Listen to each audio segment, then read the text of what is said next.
Assalamualaikum warahmatullahi wabarakatuh.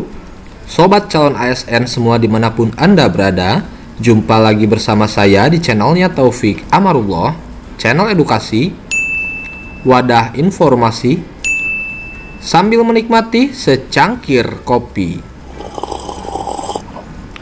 Bapak Ibu semuanya dimanapun Anda berada yang sedang menyaksikan channel ini, saya doakan Anda agar tetap terus semangat dan tetap sehat dalam menjalankan aktivitas sehari-hari. Bagi Anda yang baru menemukan channel ini, silahkan klik tombol subscribe-nya, kemudian nyalakan lonceng notifikasinya, serta bagikan kepada mereka yang membutuhkan, agar Anda semua update kaitan dengan informasi-informasi menarik mengenai CASN, baik itu CPNS maupun CP3K.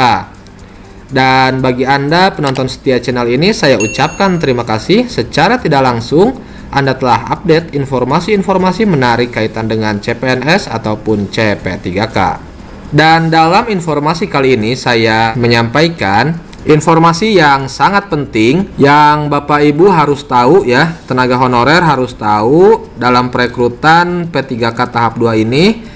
Tenaga honorer wajib pahami informasi penting dari BKN ya. Jadi ada aturan khusus di seleksi P3K 2024 tahap 2. Jadi kalau Anda yang sudah tahu, syukur alhamdulillah.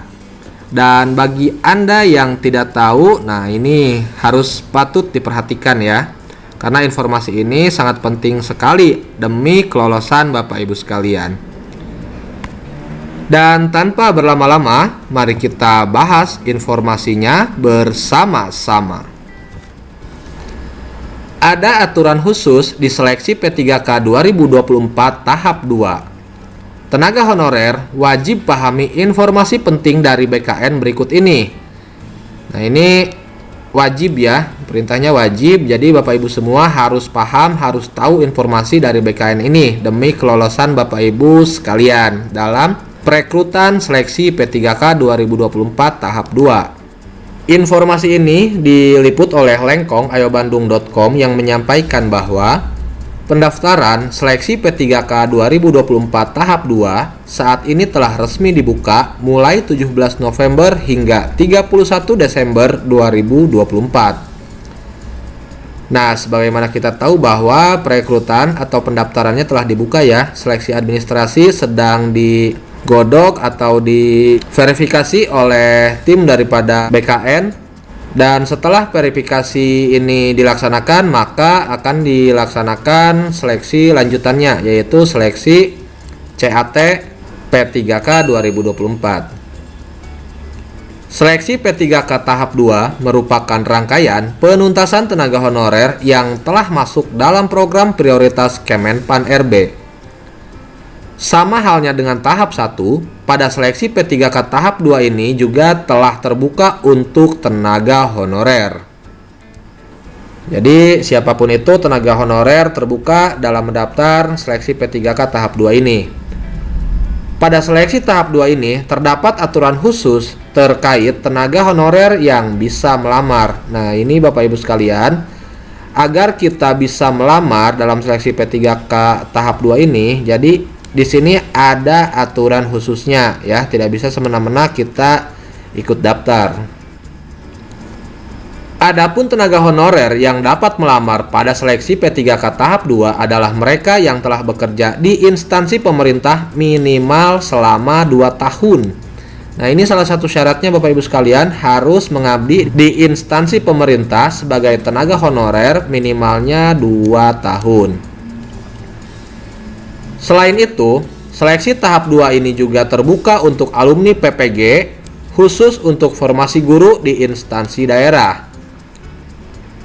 Kelulusan pada seleksi tahap 2 juga akan dilakukan berdasarkan perankingan menurut skala prioritas. Nah, nanti ini hasilnya akan di-ranking ya. Siapa yang lebih tinggi nilainya, maka dia yang berhak untuk menjadi P3K di tahun 2024 ini. Menpan RB Rini Widyantini telah menetapkan pembagian NIP hanya akan dilakukan untuk pelamar yang telah menuntaskan seluruh tahapan seleksi.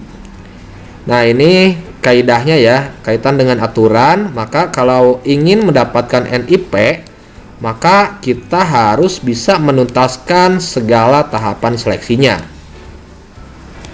Nantinya, bagi yang kebagian formasi akan diangkat sebagai P3K penuh waktu. Sedangkan yang tidak kebagian formasi diperhitungkan untuk diangkat P3K paruh waktu. Nah, ini mudah-mudahan Bapak Ibu sekalian semuanya yang menonton channel ini mendapatkan atau kebagian formasi agar bisa diangkat sebagai P3K penuh waktu.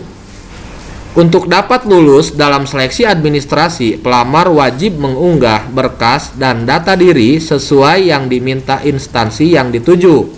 BKN menekankan bahwa tenaga honorer wajib mendaftar pada formasi jabatan sesuai dengan latar belakang pendidikan yang dimiliki. Selain itu, mereka juga wajib mengunggah surat keterangan bekerja minimal 2 tahun secara terus-menerus di instansi pemerintah. Nah, ini Bapak Ibu bisa bikin ya. Bagi Bapak Ibu yang sudah bekerja selama 2 tahun sebagai tenaga honorer di instansi pemerintah. Terkait berkas lain yang diperlukan bisa dicek pada surat edaran terbaru BKN. Bagi tenaga honorer yang lulus pada seleksi administrasi, maka berhak mengikuti tahapan seleksi selanjutnya. Sedangkan bagi yang dinyatakan TMS atau tidak memenuhi syarat, tidak boleh melanjutkan ke seleksi selanjutnya dalam artian telah gugur dalam seleksi P3K 2024. Nah, semoga yang TMS ini bisa ikut serta kembali dan lulus pada P3K di tahun berikutnya ya. Lebih lanjut, BKN menginformasikan bahwa jadwal seleksi bisa saja berubah sewaktu-waktu. Sehingga tenaga honorer wajib memantau terus perkembangan informasi seleksi P3K 2024 melalui laman resmi BKN maupun instansi yang dituju.